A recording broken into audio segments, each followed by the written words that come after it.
China में English है तो चाइनीज भी वहाँ उतनी एडवर्टाइज है, जापान में इंग्लिश है तो वहाँ जापानीज भी है, पर इंडिया में हमने संस्कृत लैंग्वेज, हमारी कोर लैंग्वेज, जिसको हमने शेड्यूल का लेटर 6 में आते थे, याद कर लीजिए। जिस देश में 1500 लैंग्वेज हो करीब करीब, वहां आपको अपने ही देश के लोगों को कन्वे कराने के लिए इंग्लिश का सहारा लेना पड़ा। वहां पे इंग्लिश का सहारा लेना पड़ा। वर्ड की बात नहीं कर रहा हूं मैं, इस देश की बात कर रहा हूं, पहली बात। और जब हिंदी इम्पोज करने की कोशिश की गई तो आंध्रा बन गया। मैं मैटर में नहीं जाना चाहता। दूसरी बात, इन्होंने बोला था रिकॉग्निशन को लेके, यही तो साहब दिक्कत है, अपने ही कल्चर को रिकॉग्निशन नहीं है इस देश में, अपनी ही बातों को, फिर आप वेस्ट की तरफ जाओगे, टेक्नोलॉजी के लिए, ट्रेडिशन के लिए, हर चीज के लिए वेस्ट की तरफ भागोगे, अपने ही कल्चर को रिकॉग्नाइज नहीं करेंगे।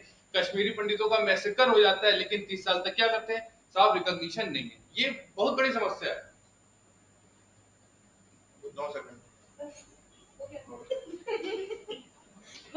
भाई, 2-3 चीजें इन्होंने बोली। पहली चीज इन्होंने कहा कि चाइना और जापान में भी तो इंग्लिश चल रही है, लेकिन वहां की वो इंडिजिनस लैंग्वेज भी प्रमोट कर रहे हैं और बाकायदा वो भी जो है वो आगे बढ़ रही है। दूसरी चीज इन्होंने कहा कि भारत में 1400 लैंग्वेजेस हैं और 1400 लैंग्वेजेस होने के बावजूद you need an English to connect this land mass. तो आप समझ लीजिए आप कहां पर हो। दूसरी बात इन्होंने कहा कि जब हमने हिंदी को प्रमोट करने की कोशिश की तो आंध्र प्रदेश बन गया।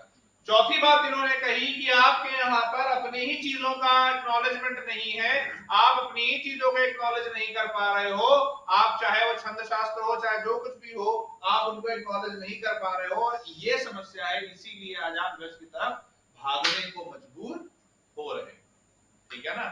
और उसके बाद इन्होंने कहा कि आपके देश में ऐसी चीजें हैं कि एक इतना बड़ा मैसेकर हो जाता है और फिर एक चीफ मिनिस्टर सदन के पटल पर खड़े होकर के दांत चियार करके हंसता है और उसके पीछे बैठे हुए लोग भी उस पर हंस रहे होते हैं।